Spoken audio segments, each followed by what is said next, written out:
Hi there, it's Jessica Rosin with the second secret of the 7 secrets to self-transformation. And so the second secret is identifying your old story and your false self. And so as we can imagine, the stories that we tell ourselves about who we are and where we come from and our sense of self can greatly affect the way that we show up in a relationship. And so it's extremely important to take the time to explore just exactly what is and are the stories that we're telling ourselves about ourselves. And one way that can help us to identify that is to notice the voices that we have within our own minds that we hear every day of our lives. And so these sorts of voices are going to kind of come and creep up during those times of vulnerability, and it's usually actually what a lot of us identify as when we're being triggered. And so those are those times when we're feeling more insecure or fearful or hurt, and we're kind of going more into like a defense mechanism mode, and which I call when our protective parts kind of come into place. And so that's when we're feeling more wounded or easily rejected. We feel that we're not good enough. We believe that we're going to fail if we try something.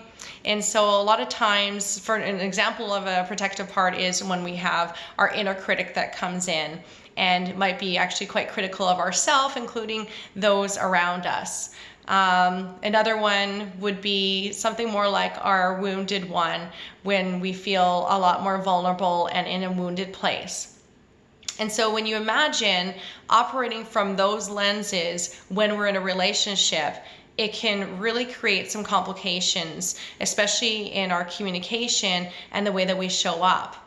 And so those are the times when we would be triggered and kind of in more of that irrational place and unable to really make decisions or really express ourselves from a loving place during our conversations.